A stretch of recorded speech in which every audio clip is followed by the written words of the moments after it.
2020 and beyond. And what day is it? It's Monday. I think it's the 7th of January 2019. Wow.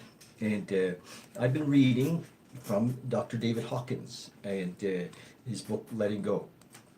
And the reason I'm doing this is that Hawkins, Dr. Hawkins, this is his final book. He originally wrote, his first book I think was Power versus Force, and he's really well known for that. And he wrote a ton of books, after that, Truth versus Falsehood, and The Eye of the Eye. And I'm just looking at some of his books here in my shelf over there.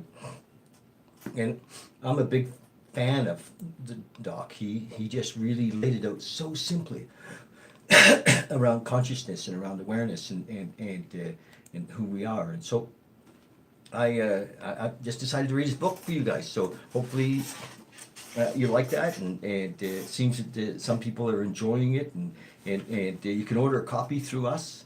We have a link here. You can order it and have it delivered, and it's a bit of a text, actually. I've taken on more than I imagined. So I'm really in the early days of it, and we're still in chapter 2. And I read the other day in chapter 2 on Friday, and now we're back. And kind of the middle of chapter 2, page 17, life events and emotions. And so bear with me. We're going to just rock and roll through the rest of chapter 2 today. And I'll try to make a little commentary on some of it as we go. Life events and emotions. The rationalizing mind prefers to keep the true causes of emotions out of awareness and utilize the mechanism of projection to do this. So, I mean, how do we, freedom, I think, comes often through one of the ways to get to freedom is through understanding, and then there's something beyond that, and we'll get to that. But so some understanding is certainly necessary. So the mind, it blames events or other people for causing a feeling and views itself as the helpless, innocent victim of external causes. They made me angry. He got me upset. It scared me. World events are the cause of my anxiety. Actually, it's the exact opposite. So, right there, he kills the victim story. Right there. The suppressed and repressed feelings seek an outlet and utilize the events as triggers and the excuses to vent themselves. We are like pressure cookers ready to release steam when the opportunity arises. Our triggers are set and ready to go off. In psychology, this mechanism is called displacement. It is because we are angry that events make us angry. If, through constant surrendering, we have let go of the pent-up store of anger, it is very difficult, and in fact, even impossible for anyone or any situation to make us angry. Wouldn't that be awesome? Wouldn't that be awesome? The same, therefore, goes for all negative feelings once they have been surrendered. So we can be free of anger and fear.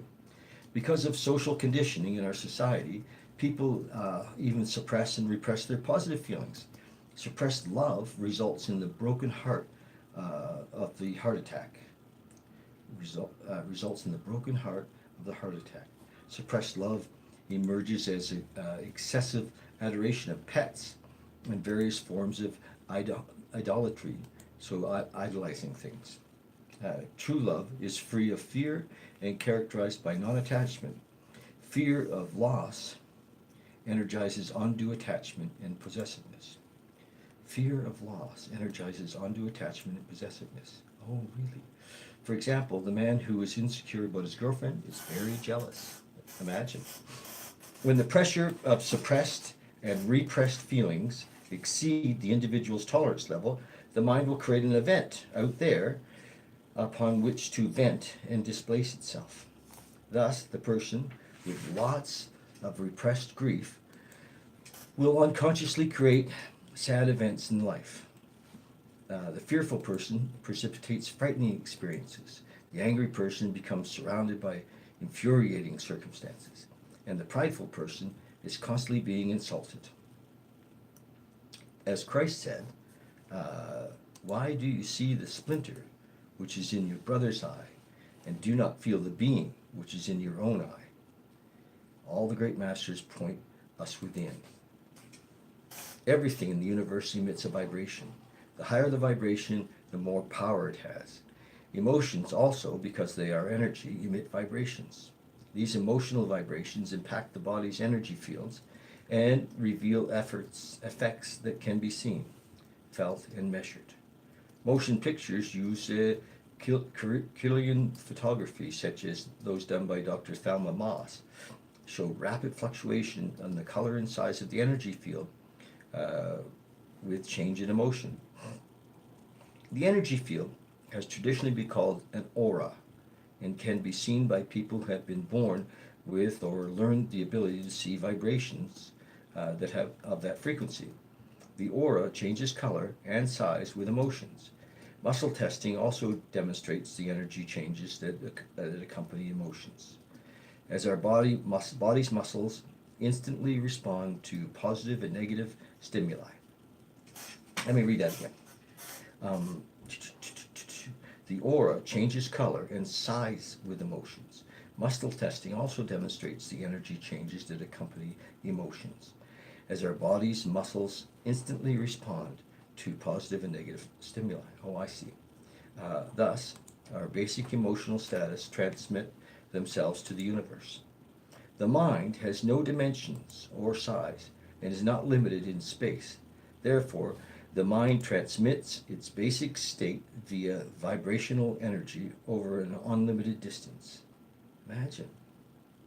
This means that we routinely and unwittingly affect others by our emotional state and thoughts. Wow. That's powerful, isn't it? Emotional patterns and their associated thought forms, for instance, can pick up and receive consciously can be picked up and received consciously by psychics at a great distance. This can be demonstrated experimentally, and the scientific basis for this has been subject of great interest in the advanced quantum physics. Nice.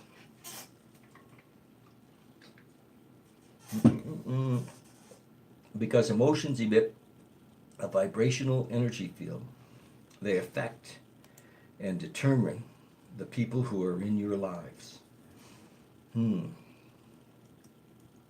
Life events become influenced by our repressed and suppressed emotions on the psychic level. Thus, anger attracts angry thoughts. The basic rule of psychic universe is that like attracts like. Similarly, love promotes love, so that the person who has let go of a lot of inner negativity is surrounded by loving thoughts, loving events, loving people, and loving pets. This phenomenon explains many scriptural quotations and common sayings that have puzzled the intellect, such as, the rich get richer and the poor get poorer, and those who have get. Those who have get. As a general rule, therefore, people who are carrying the consciousness of apathy bring poverty. People who are carrying the consciousness of apathy bring poverty circumstances into their lives. And those with prosperity consciousness bring abundance into their lives. Wow. I guess that says it all, doesn't it? Wow. Because all living things are connected on vibrational energy levels, our basic emotional state is picked up and reacted by all life forms around us. It is well known that animals can instantly read a person's basic emotional state. There are experiments demonstrating that even the growth of bacteria is affected by human emotions, and that plants register measurable reactions to our emotional state. Okay, so the next little part in this chapter is the mechanism of letting go. Because we can see why we want to let go, can't we? Letting go involves being aware of a feeling, letting it come up, staying with it, and letting it run its course without wanting to make it different or do anything about it. It means simply to let the feeling be there and to focus on letting out the energy behind it. the first step is to allow ourselves to have the feeling without resisting it, or venting it, or fearing it, or condemning it, or moralizing about it. It means to stop judgment and to see that it is just a feeling. The technique is to be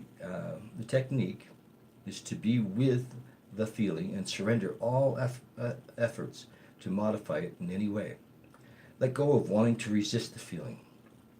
It is resistance that keeps the feeling going. Wow. So we can't resist the feeling. Shit. Oh, look, this is not necessarily easy, but it's certainly worth it. When we give up resisting or trying to modify the feeling, it will shift to the next feeling and be accompanied by a higher sensation. A feeling that is not resisted will disappear, or the energy behind it dissipates. As you begin the process, you'll notice that you have fear and guilt over having feelings. Fear and guilt over having feelings. There will be resistance to feelings in general. To let feelings come up is easy to let go. To let feelings come up, it is easier to let go of the reaction to having the feeling in the first place. A fear of fear itself is a prime example of this. Let go of the fear or guilt that you have about the feeling first, and then get into the feeling itself. So there's layers. When letting go, ignore all thoughts. Focus on the feeling itself, not on the thoughts. Thoughts are endless and self-reinforcing, and they breed more thoughts. Thoughts are merely rationalizations of the mind to try and explain the presence of the feeling. The real reason for the feeling is the accumulated pressure behind the feeling that is forcing it to come out in the moment. The thoughts are external events are only an excuse made up by the mind. Damn, eh? As we become more familiar with letting go, it will be noticed that all negative feelings are associated with our basic fear related to survival, and that all feelings are merely survival programs that the mind believes are necessary. Isn't that great? I mean, the mind is a tool, and it's made up lots of stuff about the world based on our conditioning. So we're gonna blow through these and become free. Anybody interested in freedom? The letting go technique undoes the program progressively. Though through that process, the underlying motive behind the feelings become more and more apparent. So the underlying motive becomes more apparent. To be surrendered means to have no strong emotions about a thing. To be surrendered means to have no strong emotions about a thing. It's okay if it happens, and it's okay if it doesn't. When we are free, there's a letting go of attachments. We can enjoy a thing, but we don't need it for our happiness. There's a progressive diminishing of dependence on anything or anyone outside of ourselves. These principles are in accord with the basic teachings of the Buddha, to avoid attachment to worldly phenomena, as well as the basic teachings of Jesus Christ, to be in the world but not of it. Sometimes we surrender a feeling and we notice that it returns or continues. This is because there is more of it yet to be surrendered. We have stuffed these feelings all of our lives, and there can be a lot of energy pushing down that needs to come up and be acknowledged. When surrender occurs, there's an immediate lighter, happier feeling, almost like a high. Awesome. Who wants to get high? We're going to get high on surrender. Pretty cool. By continuously letting go, it is possible to stay in that state of freedom. Feelings come and go. Eventually we realize that you're not our feelings. We're not our feelings. But that the real you is merely witnessing them. You stop identifying with them. The you that is observing and is aware of what is happening always stays the same. As you become more and more aware of changeless witness within, you begin to identify with the level of consciousness. You become progressively, primarily the witness rather than the experiencer of the phenomena. You get closer and closer to the real self and begin to see that you have been duped by feelings all along. Pretty cool, eh? That's what I think that, meditation allows us to watch the mind, and even watch when we're sitting in meditation and, just sitting there, totally safe, and feelings come up, and, emotions come up in the meditation. So that's a great place to watch the mind and to do this process. You thought that you were the victim of your feelings. Now you see that you're not now you see that they are not the truth about yourself. They are merely created by the ego, that collector of programs which the mind has mistakenly believed were necessary for survival. The results of letting go are deceptively quick, subtle, but the effects are very powerful. Often we have let go but think we haven't. It will be our friends who make us aware of the change. One reason for this phenomenon is that when something is fully surrendered, it disappears from consciousness. Now, because you never think of it, you don't realize that it is gone. This is a common phenomenon among people who are growing in consciousness. They are not aware of all they're not aware of all the coal that they have shoveled.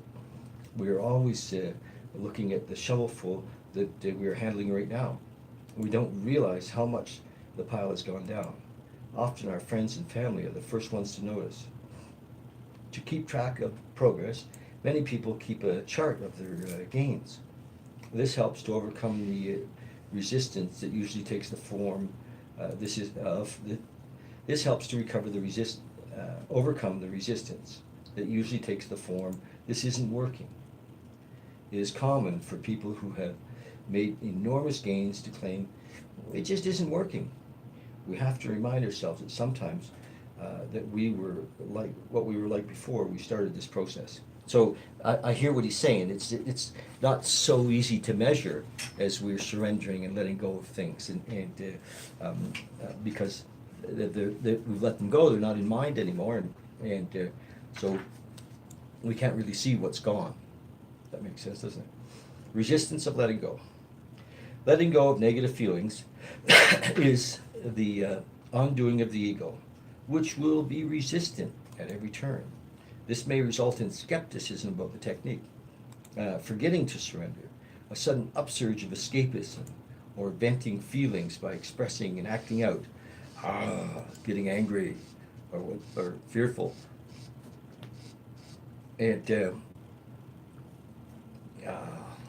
forgetting to surrender, a sudden upsurge of escapism or venting by expressing and acting out.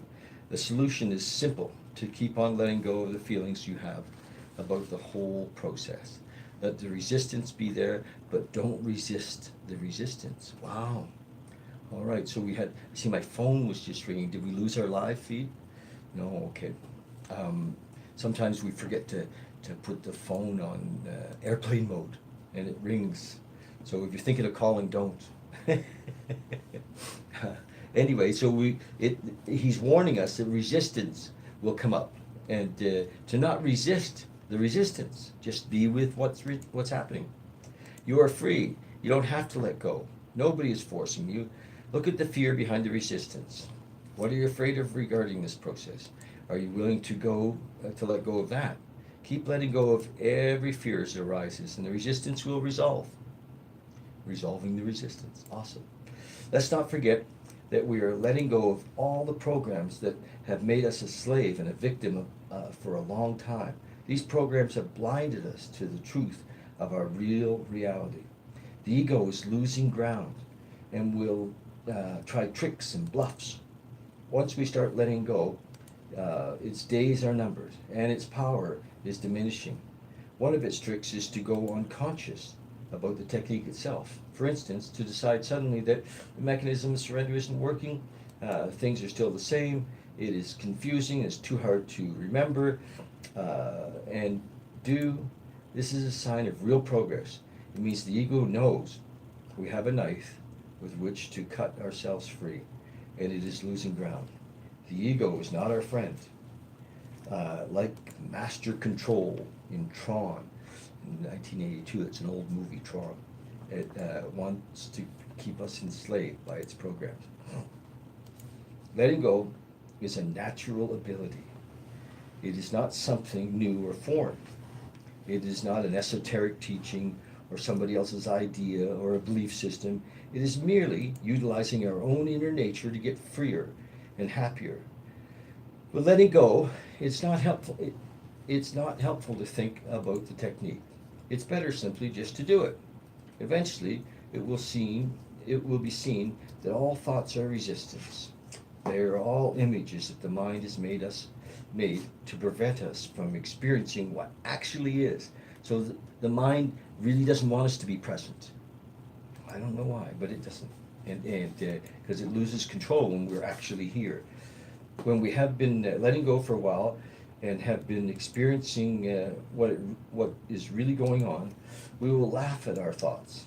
Thoughts are fakers, absurd, make-believers, absurd make-believes that observe the truth, that obscure the truth. Pursuing thoughts can keep us occupied endlessly. We will discover one day that we are right where we started. Thoughts are like goldfish in a bowl. The real self is like the water. Really.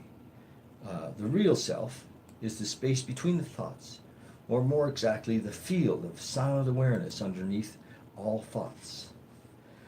We have had the experience of being totally absorbed in what we are doing.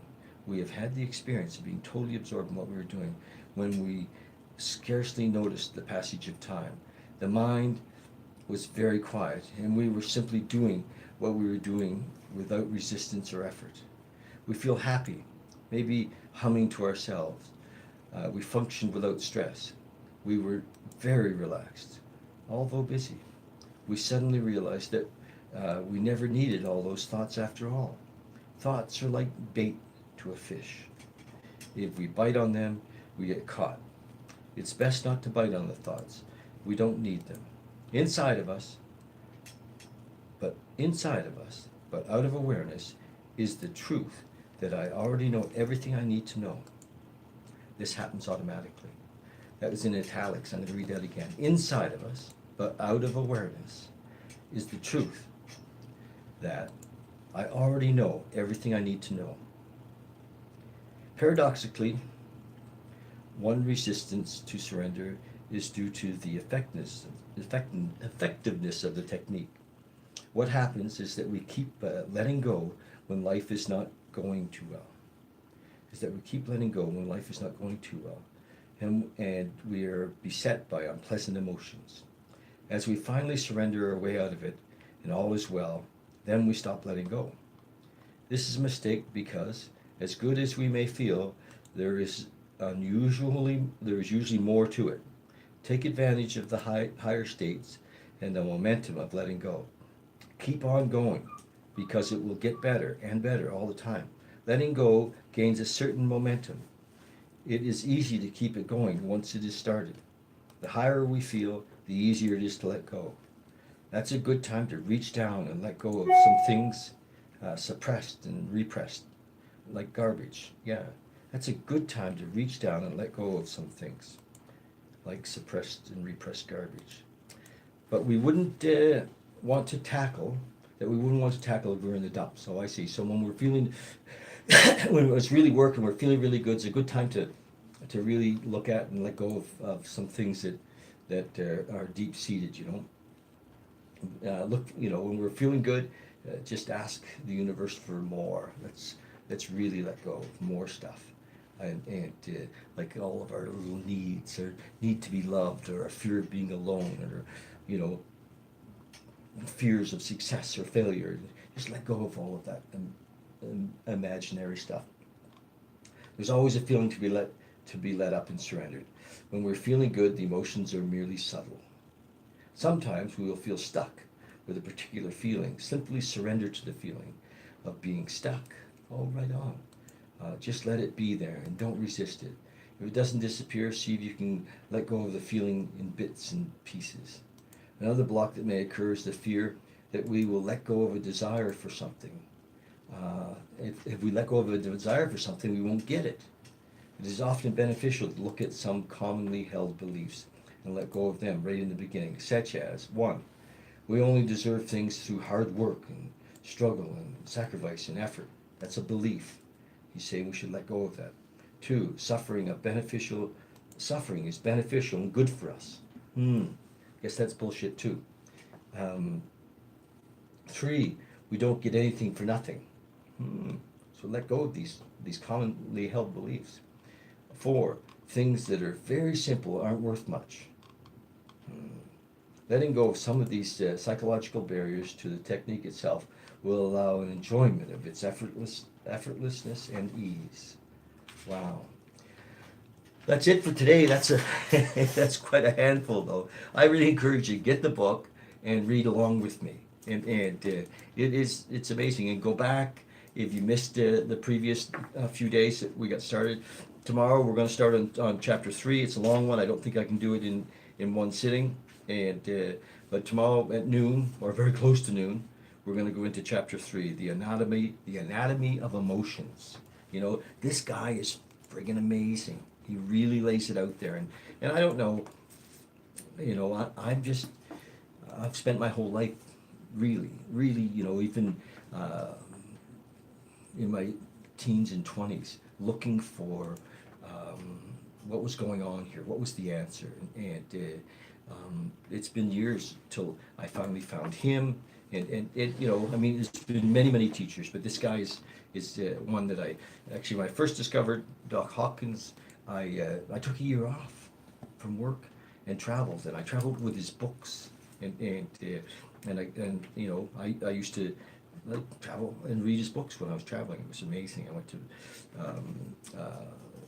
to Australia and hung out down there, and just spent time reading, but as time has gone by, you know, I see the changes that have happened in my life, and a lot of it's as a result of this. And so the next thing I want to do is just say, you know, share this. I'd love it if you subscribe on our YouTube channel, and then my charge to you is that that you you know, give it away. You know, help others. There's so many people around us that are really fearful and stuck in their emotions and stuck in their what ifs, and their conditioning was all set in place when we were really young. And the other thing is, I think we'll put a link on this, but we've opened up a Patreon page, and so that we can, if you feel like supporting this in that, you know, being a patron of what we're doing, it would be helpful to us.